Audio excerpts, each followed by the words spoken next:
Finalizado o primeiro turno das eleições municipais em 2024 no Brasil, e algumas cidades já com definições nas suas prefeituras, outras ainda com segundo turno. A gente vai te fazer agora um panorama geral aqui no Você Empresário de como é que foi essa disputa e o que está sendo uma tendência. Marcão, tivemos cidades já com definições e a principal, maior cidade do Brasil, a cidade de São Paulo, ainda com o segundo turno. Vamos falar sobre isso também.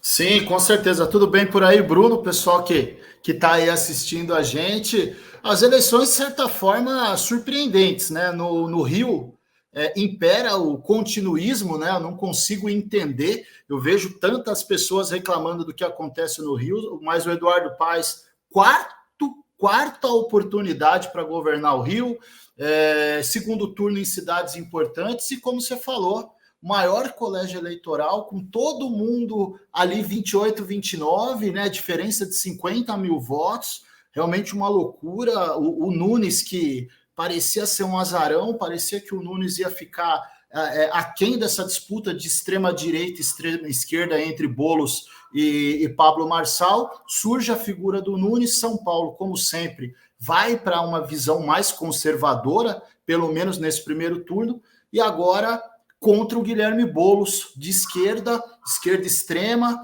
Então já começa esse embate a partir da segunda-feira, já começaram aí os burburinhos nas redes sociais, e o Pablo Marçal, que me parece ter saído fortalecido, criando um outro movimento. E na minha opinião, Bruno, já dando de cara uma opinião, Marçal fez muito mais mal para a direita nesse caso do que para a esquerda. Talvez o Nunes fosse eleito no primeiro turno se não tivesse esse turbilhão aí que foi o Pablo Marçal. Verdade, afinal de contas ele puxou ali com ele, né, Marcão, mais de 1,6 milhão de votos numa cidade com, né, uma população muito densa, um número de votantes muito alto. Então fez muita diferença. É lógico que a gente vai falar desse... Vamos começar então falando já dessa projeção de segundo turno da cidade de São Paulo e depois fazer uma análise geral do que aconteceu, né, como um padrão ali nas eleições no Brasil para a prefeitura nesse ano de 2024. Bom, Marcão, como você falou, né, foi uma eleição muito apertada, muito disputada, e seria algo, acredito que histórico, se o Nunes, com, né, a injeção para a campanha de uma reeleição, né, não conseguisse chegar ao segundo turno. Então, isso acabou acontecendo. A gente viu ali pesquisas dando realmente um cenário muito apertado, diferentes pesquisas apontando Boulos em primeiro, outras apontando Marçal em primeiro. A gente chegou a ver pesquisas apontando o Nunes em primeiro. No final das contas, foi o Nunes em primeiro. A última pesquisa da Datafolha, inclusive, dava o Boulos em primeiro, acabou sendo o segundo colocado e foi para o segundo turno com uma margem muito pequena. E como você falou, né, Marcão, Boulos seria ali, né, pelo lado da esquerda, um ponto fora da curva na disputa entre Nunes e Marçal pelo lado político, né? Então, ele acabou também conseguindo uma quantidade muito grande de votos. A tendência, e aí só uma tendência, é que quem votou no Marçal não leve o seu voto para o Boulos, mas sim para o Nunes. Vamos ver se isso vai acontecer de fato. O Boulos vai ter que iniciar uma campanha muito certeira, caso queira puxar, né, essa parte dos eleitores para ele. Vamos ver o que vai acontecer. Mas, de fato, né, Marcão, acho que você coloca bem um cenário muito apertado em São Paulo e que pode dar um indicativo também do que está acontecendo pelo resto do país, que a gente vai falar daqui a pouco também. O Nunes é aquele candidato de centro-direita, né? Se você for parar para imaginar, a vice do Guilherme Boulos, a Marta, foi secretária da gestão do Nunes. E o Nunes, ele vai para uma reeleição, mas ele nem eleito foi. Ele era vice do Bruno Covas, que acabou falecendo, infelizmente. Então, ele tá nesse processo, é uma primeira eleição majoritária, de fato, que ele vai para as cabeças.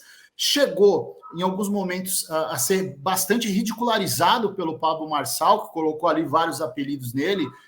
Aliás, ele fez isso com todos, né? O que até nessa jornada de segundo turno, embora eu concorde com você que quem votou 28 tem uma tendência a votar 15, para o Nunes pedir o voto do Marçal é difícil, porque ele foi ridicularizado muitas vezes. Esse movimento já não é difícil quando você pensa numa Tabata, que teve uma votação expressiva, 10% dos votos, ela ela já apoiou o Boulos praticamente de maneira imediata, que ali foi de esquerda para esquerda. Então, aonde fica essa briga, onde o Boulos precisa ganhar votos? Ele precisa ganhar votos dos eleitores do Marçal e precisa ganhar votos de muitas abstenções e votos brancos, que também tem um volume muito grande. Muita gente, eu não culpo ninguém, está bastante desgostoso com o cenário político brasileiro. A pessoa vai votar realmente por obrigação, mas quando chega lá, ela já entende que só o fato de ter ido já foi a obrigação dela e não se compromete votando em ninguém. É um cenário ainda nebuloso, são os primeiros movimentos, né? A gente está gravando hoje, terça-feira, 2 dias após a eleição, nem 48 horas depois. Vamos ver nos próximos dias o que vai acontecer. Vai ser uma batalha, e eu imagino que de baixo nível. Não gostaria disso. Gostaria de propostas. De um lado, Nunes, que é apoiado pela máquina do governo, que é o Tarcísio, pela máquina da prefeitura já, que ele é o atual, e o Boulos apoiado pelo presidente Luiz Inácio Lula da Silva. Pois é, Marcão, e você fala, né, dessa questão da pessoa, né, de repente não ter muita vontade de votar. Isso é uma questão que particularmente acho muito complexa, porque desde a redemocratização, né, você votar é só um ponto do que foi, né, a disputa da população para conseguir esse voto. Então você tem o direito, você tem o dever de votar. Você que está assistindo isso aqui, vai votar. Para qualquer lado que seja, pensa, analisa as propostas de cada um e vai votar. E aí, Marcão, você fala outra coisa que também acabou sendo um reflexo, né? Você está em São Paulo, estou aqui em Juiz de Fora, aqui na minha cidade acabou sendo um reflexo também. A gente tinha a concorrência de reeleição da prefeita que fez uma gestão muito tranquila, já era muito esperado que ela seria reeleita, a Margarida Salomão, e os adversários aqui em debates com questões muito vazias, dando ataques, falando coisas que não tinham embasamento, né, que não eram verdades ali, como foi ali até a própria questão bem na véspera ali, né, do Marçal com Boulos, de divulgar o laudo ali, e ali as redes foram derrubadas. Acho que está muito pobre, de fato, né, em boa parte, né, dos locais, essa questão de fato, você criar um debate que seja um debate, né, Marcão? Não que seja um apontando o dedo na cara de outro e, enfim, tacando a cadeira nas costas do outro. Você não tem ali o princípio, o motivo pelo qual o debate foi criado, né? Que é disputar ali, é lógico, votos, mas conversando com propostas para o que é melhor, é lógico, para o público-alvo, para quem você quer que vote em você, para todo mundo que você quer que vote em você, e é lógico, como consequência, e como deveria ser o principal, na verdade, né, as propostas para a cidade. Então isso acaba sendo bem complicado. Outras cidades, né, não tiveram isso como tão complicado. A gente falava até do próprio Rio, né, que teve o Eduardo Paes indicando uma rejeição muito grande ali, né, ao Ramagem, que vinha como o candidato que vinha disputando com ele. Foi eleito no primeiro turno, como você falou, Marcão, 4ª vez. Mas temos tendências, né, Marcão? Tivemos tendências no geral, né? Várias cidades do Brasil já elegeram em definitivo. Foi o caso aqui na minha cidade, foi o caso no Rio, não foi o caso em São Paulo, mas do que tivemos, Marcão, você está com alguns dados aí para passar para a gente, né? A gente teve uma tendência mais clara e o PSD acabou sendo o partido que mais elegeu prefeitos nesse primeiro turno, né? No que já está definido, o PSD acabou sendo o que mais elegeu e o PSDB o que mais perdeu disputas, no que já está definido. O PSD, que é o partido do Gilberto Kassab, ex-prefeito da cidade de São Paulo, né? Ele cresceu demais e vem crescendo e ocupando uma fatia que era a fatia do antigo PMDB, né? Vários partidos mudaram de nome, né? Que agora se chama MDB. E, sinceramente, Bruno, para o meu desespero, tá? Eu não vou me posicionar completamente aqui, mas eu vou nessa linha do que você falou, que é o seguinte: é um país de centro. Aliás, perdão, é um partido de centro. O que é um partido de centro? É o partido que tem uma tendência a ir com quem está no poder. Então, é um partido que não tem premissas, que não tem ali direções, que você se identifica. E você diz assim, esse partido ele é a favor de X coisa. Então, eu me identifico com uma questão ali, um viés ideológico que é favorável à questão do aborto. Eu me identifico com um viés que não é favorável. E quando você vem num partido de centro, amigo, você votou nele acreditando e ele pode a qualquer momento se movimentar para a questão mais próxima do poder. Então é um fortalecimento, é uma situação nacional, esse fortalecimento do movimento de centro-direita. O Brasil que ele ficou bastante, ele moveu-se bastante em direção à esquerda em algum momento, agora ele está se movendo mais para centro-direita, que é mais ou menos o que é feito em ciclos, Bruno, que é aquela movimentação de mais programas sociais em um momento e aquela movimentação de maior austeridade, que é quando você começa a gastar menos, que é aquela questão que se mexe com estatais, você tem um lado que é a favor de continuar com as estatais, um lado que não é. Então, essa movimentação futura que deve ser feita no Brasil, se tiver a confirmação, porque muitas vezes você tem